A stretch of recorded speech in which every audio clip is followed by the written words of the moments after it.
Are you looking for details of the most beautiful weekend hikes in southeast Queensland and further afield? Well, you're in the right place. Welcome to the Everyday Hiker podcast. My name is Beck and I'm your host. Join me and my guest hikers as we share amazing locations, practical tips and guides for new hikers as well as those with more experience looking for some inspiration. And please, if you like what you hear, follow me, share with your friends, rate my podcast, and please send me your feedback. Hello and welcome everyone. Today to the Everyday Hiker podcast, I have a special guest with me, Tom Bohr. Tom is from the Bushwalkers of Southern Queensland Club, or BOSC for short.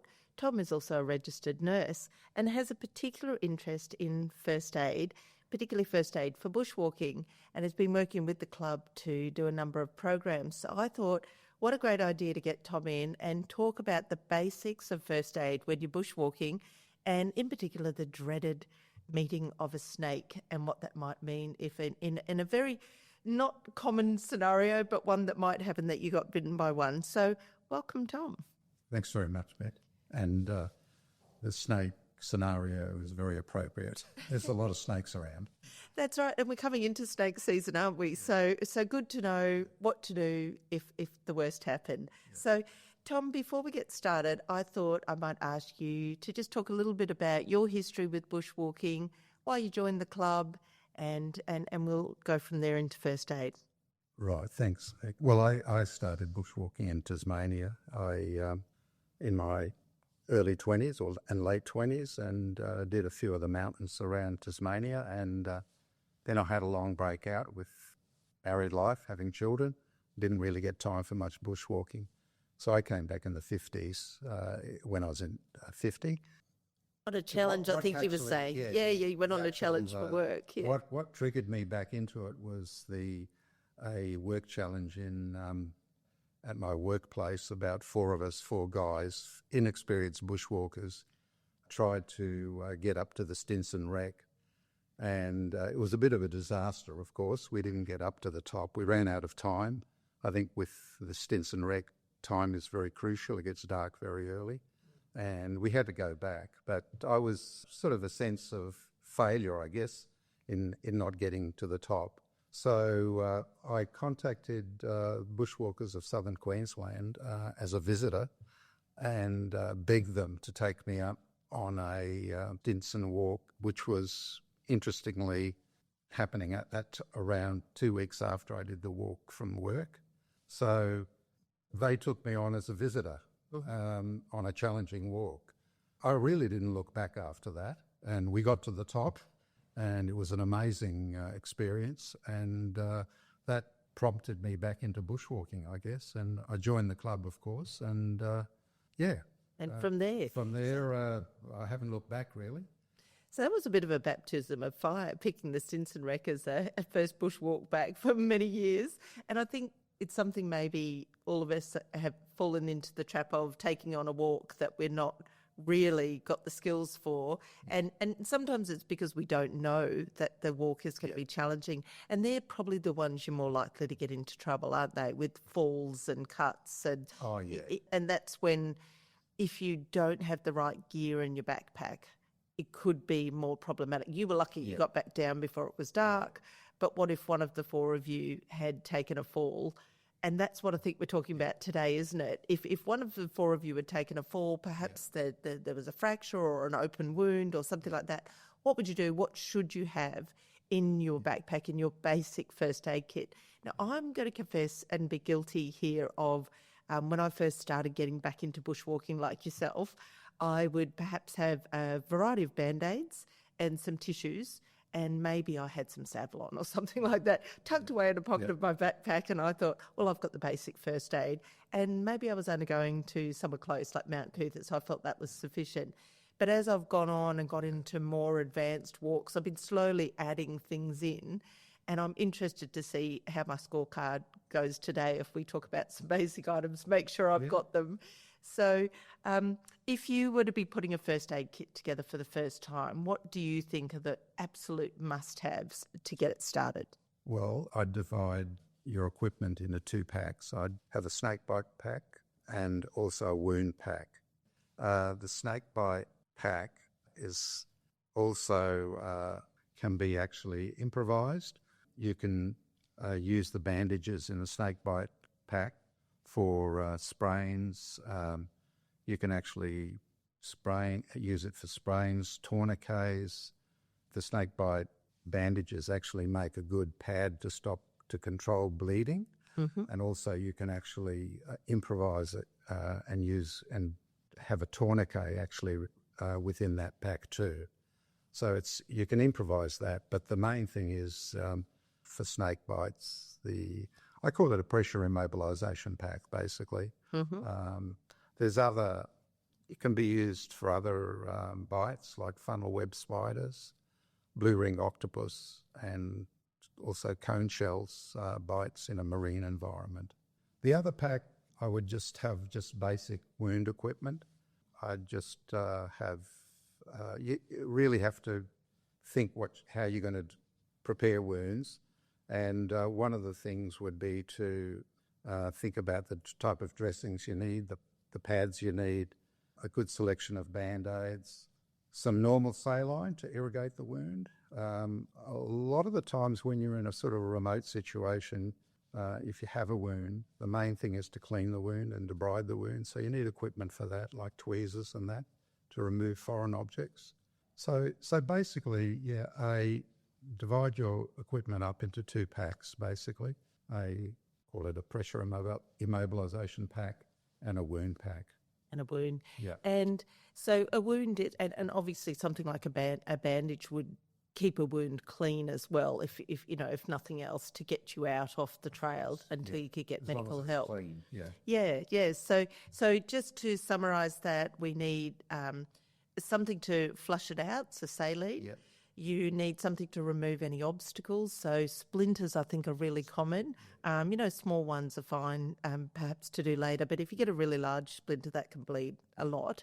So something to move it out, and then something to dress it with and keep it clean until you can go and get some help with it after that. Yeah, usually you monitor it for infection after that.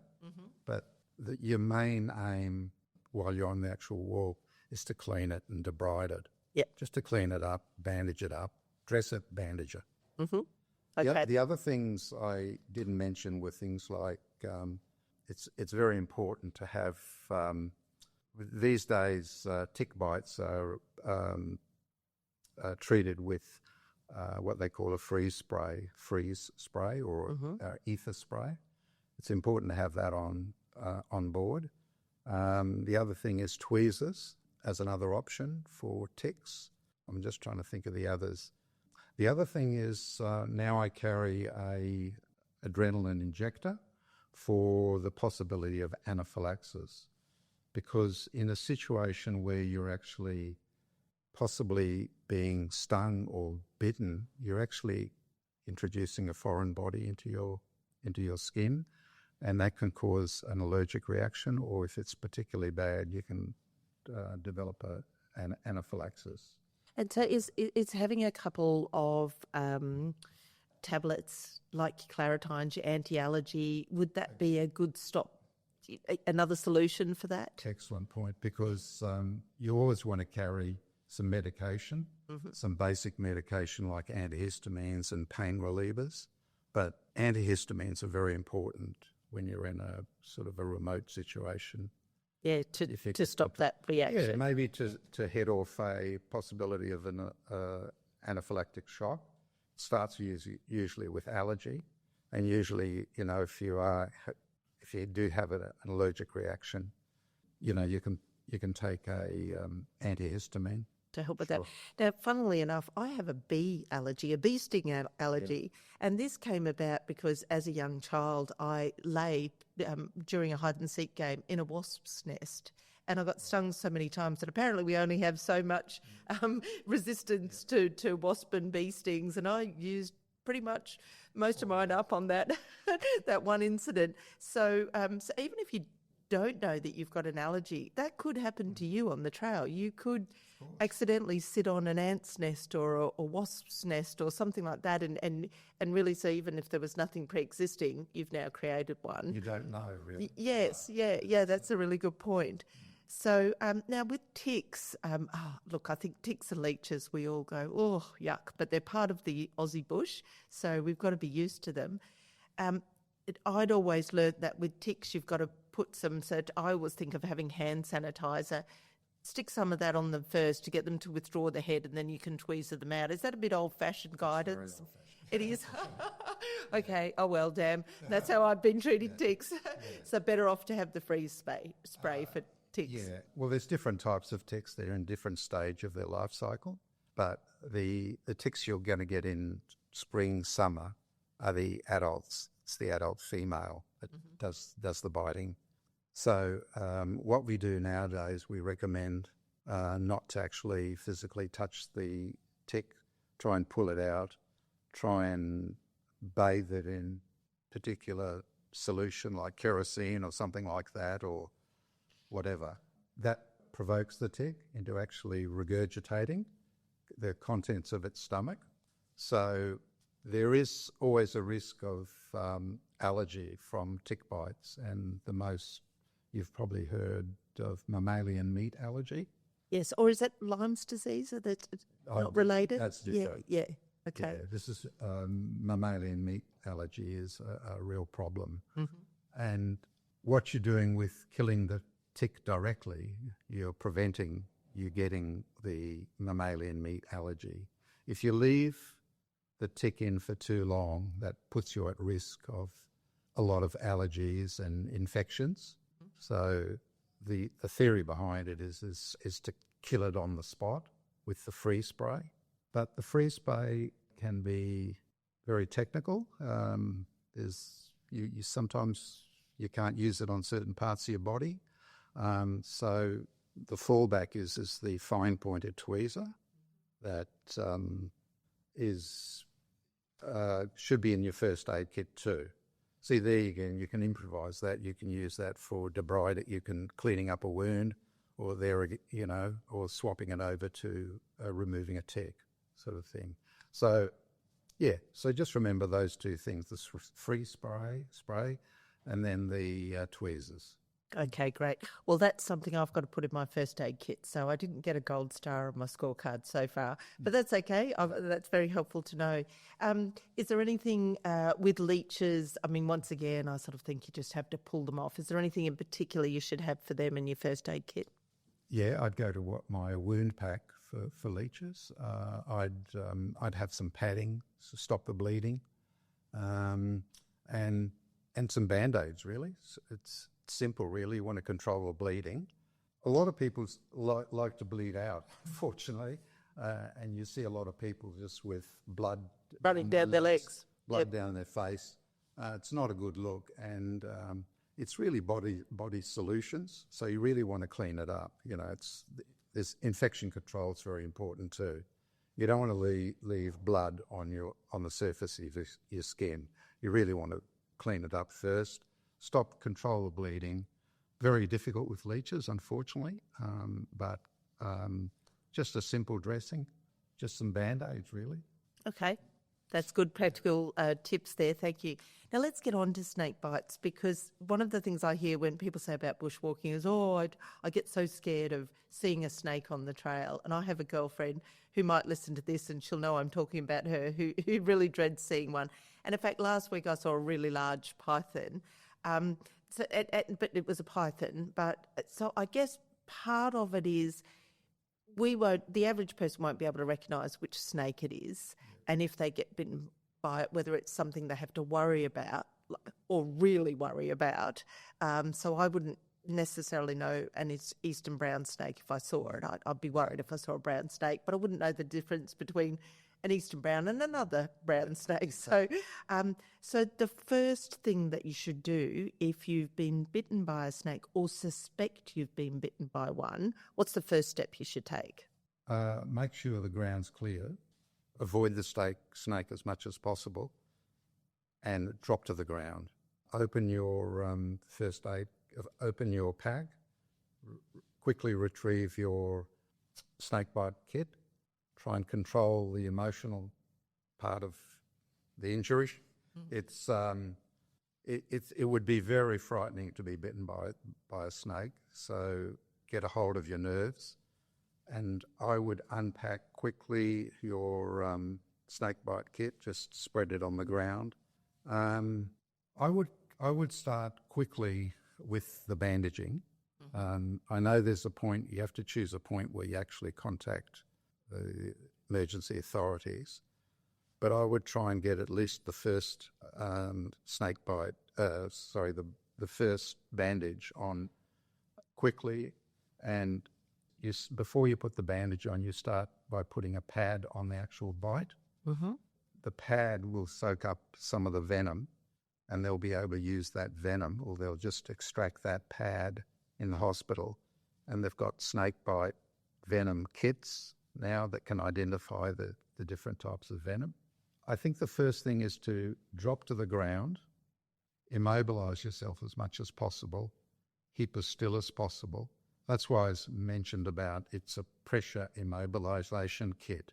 Right. I shouldn't really call it maybe a snake bite kit, but the first stage is immobilisation, drop to the ground. So is that to stop the spread of the venom? So basically by immobilising, you're limiting your circulation so that the venom can't go too far into the rest of your body? Exactly.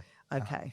Yeah, the venom, our snakes in Australia have very small fixed teeth, and they only go down just underneath the skin, and that's where there's a different type of vessel. There's blood vessels, but there's another type of blood vessel called the lymphatic system, and that drains fluid to the main part of your body from your limbs to the main veins of your body, and it gets absorbed into the system then.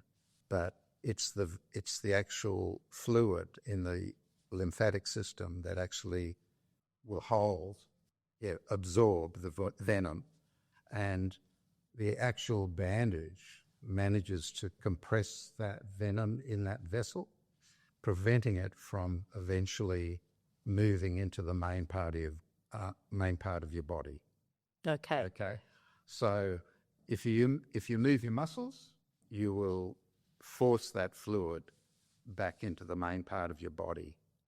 So the idea is to keep your leg still, keep your muscles still, so at least it's kept in a stationary position in those vessels. But if you start moving around, your muscles contract and force it into your system, into the general part of your system. Right. You want to have a cool head, don't you? My first instinct would be to run away from the snake. But what you're saying is make sure the snake's not around still and get down and start immobilising.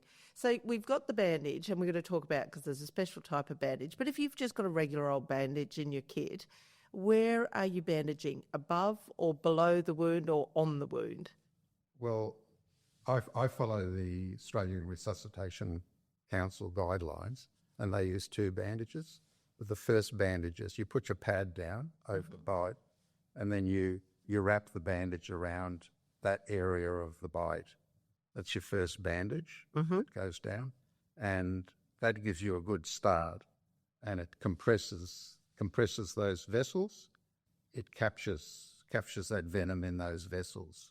The second bandage, actually, just say it's your leg. You start from just below your toes, and then you wrap it over that first bandage right up to, say, your knees. Okay? So the second bandage is like, it puts more pressure on your foot, and it immobilises your foot. It helps you to immobilise your foot. But after the second bandage goes on, you want to continue the immobilisation part of that, and that's like getting your hiking poles and actually putting your hiking poles between your legs and maybe binding a couple of... Like a splint sort of thing. Splinting the leg, and using a couple of rope, anything like triangular bandages, wrap them around your feet and just around your knees, and that helps to immobilise that leg. Fantastic. Okay, so I mean, at the very least, you're going to need a good length of bandage for a start to get it all the way up your leg, and you're going to need it to be reasonably firm, that second one at least. But what you really want is the special snake bandage. And I wonder if you could talk us through what is different about this special snake bandage. And I don't know, does it have a name? Yeah, it's you can call it a compression bandage or an elastic bandage. And it came about from, I don't know if you remember the TED stockings people wears during international flights.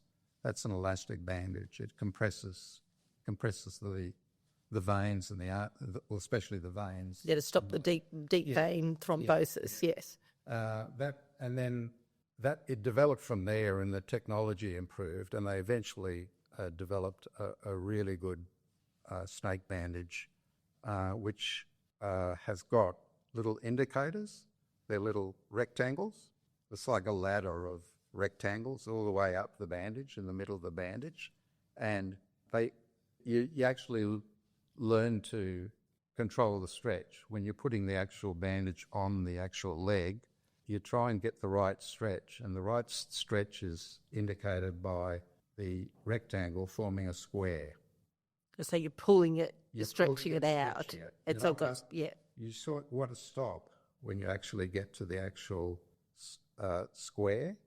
You don't want to overstretch it, because that's when you can do some serious damage to your leg. So you've got to get that right pressure. It's about 60 millimetres of hydrogen, of mercury, I should say, pressure that you need. So it gives you that exact pressure that you need to actually enclose the... immobilise without cutting off your circulation. Yeah, exactly. And so where do you get these bandages from? Are they readily available?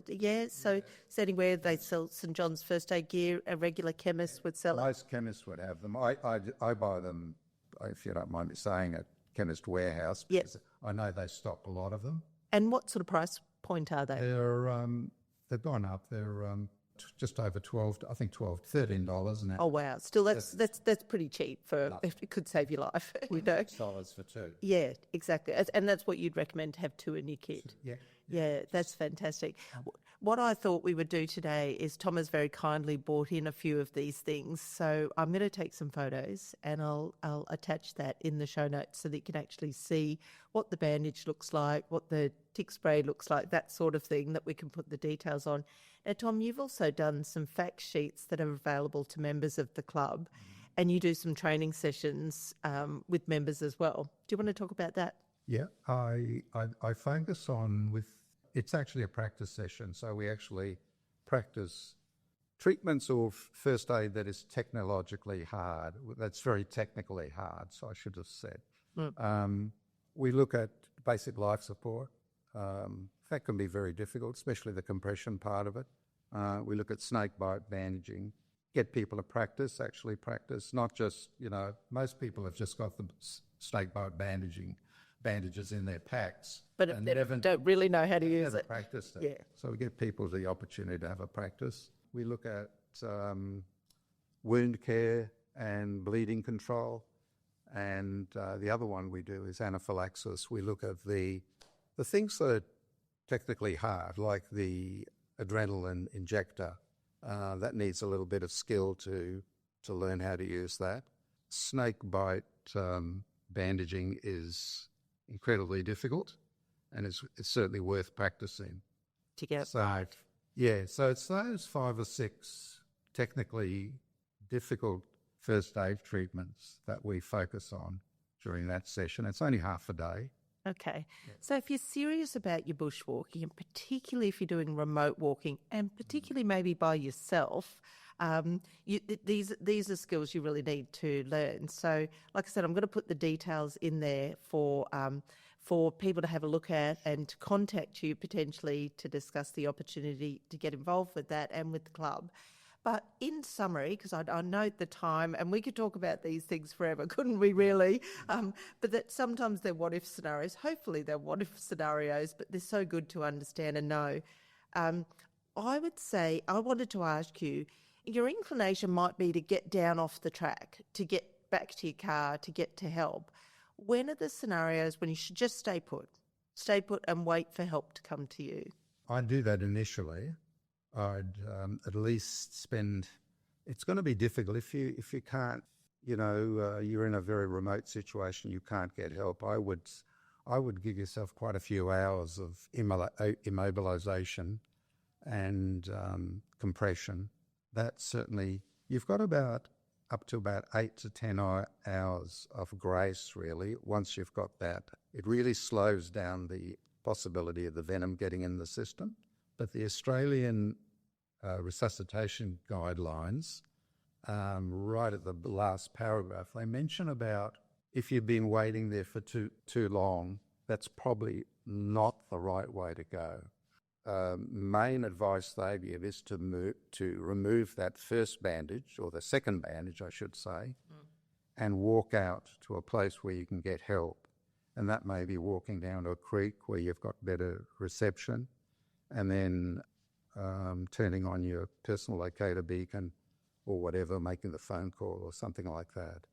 But remember, the object is to get you to hospital as quickly as possible to get I used to call it anti-venin, the old expression, but it's now called anti-venom. Mm-hmm. That's basically the fundamental treatment.